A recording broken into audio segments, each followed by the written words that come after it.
আসসালামু আলাইকুম। আসিফ মাহমুদ, হায় রে, আপনারা সকলে চেনেন আসিফ মাহমুদকে। আসিফ মাহমুদ সোনার চেরাগ পেয়ে গিয়েছেন। সরি সরি, না না, সোনার চেরাগ না, আলাউদ্দিনের চেরাগ পেয়ে গিয়েছেন। কীভাবে বলছি আপনারা সকলে জানেন। আসিফ মাহমুদ এখন সরকারের অন্তর্বর্তীকালীন সরকারের উপদেষ্টা, এর আগে ছিলেন সমন্বয়ক বৈষম্য বিরোধী আন্দোলনের। তো তিনি মরক্কো যাওয়ার উদ্দেশ্যে শাহজালাল আন্তর্জাতিক বিমানবন্দরে তার ব্যাগের মধ্যে অনিচ্ছাকৃতভাবে একটি ম্যাগাজিন পাওয়া যায়। কিসের ম্যাগাজিন সেটা কি আপনাদের বলতে হবে, ইতিমধ্যে আপনারা সকলে জানেন। তো আমি যে কথাটা বলতে আসলাম, যেখানে সেই স্বীকার করেছে ম্যাগাজিনটি তার, হ্যাঁ বুঝলাম তার, স্বীকার করেছে সেই তার ফেসবুক স্ট্যাটাসে বলছে। তো সে এই ম্যাগাজিন বা এই পিস্তলটা পাইছে কোথা থেকে? বুঝলাম সে লাইসেন্স করছে, লাইসেন্সের কাগজপত্র কি আছে?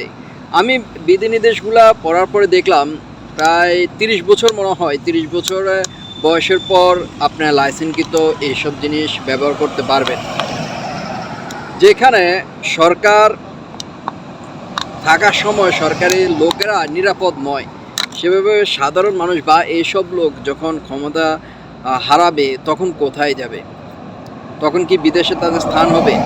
না, এখন নেটিজেনেরও অনেক ধরনের অনেক কথাই বলছে, আমি সেগুলোই আপনাদের সাথে তুলে ধরার চেষ্টা করছি।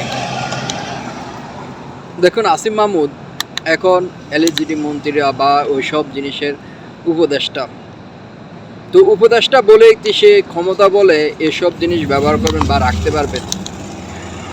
যেখানে বিধিনির্দেশ আছে আপনার কর দিতে হবে 1 লাখ টাকা, 2 লাখ টাকা, তার যে উপদেষ্টার বেতন পায় সেটা দিয়ে ব্যবহার করে কি, মানে এগুলা ক্রয় করে ব্যবহার করে?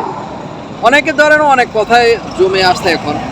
আসিফ মাহমুদ আবার ক্ষোভ প্রকাশ করেছেন। কি ক্ষোভ প্রকাশ করেছেন যে বিমানবন্দরে সিসিটিভি ফুটেজ কেন প্রকাশ হয়েছে? যদি এখানে কোনো সাধারণ ব্যক্তির ব্যাগে যদি এটা পাইতো তাহলে কি অবস্থা হতো? যারা প্রবাসী আছে, প্রবাসে যারা যায়, সাধারণ কিছু একটা যদি প্রবাসীর ব্যাগে পায় তখন হুলস্থুর কারবার, ব্যাগ ট্যাগ কাটিয়ে সিত্তিসান করে ফেলে। আর এই জায়গায় আসিফ মাহমুদ কিন্তু সুবিধা ভোগ করছে। আমি বলবো যে হোক, সে হোক মন্ত্রী, এমপি, বড়লোক, বিজনেসম্যান, সবার একই ধরনের সিস্টেম, বাংলাদেশের আইন একই রকম হওয়া উচিত। কারোর জন্য আপনার বৃদ্ধ আঙ্গুল, কারোর জন্য আরেক আঙ্গুল, এ ধরনের কাজ যেন না হয়। তো আসিফ মাহমুদ অবশ্যই ব্যাখ্যা দেবেন, তার লাইসেন্স কোথা থেকে পাইছে, কোথা থেকে এই জিনিসটা কিনছে, সব কিছু অবশ্যই ব্যাখ্যা দেওয়া প্রয়োজন। যেখানে তারাই নিরাপত্তা পাচ্ছে না, তো সাধারণ মানুষ কীভাবে পাবে?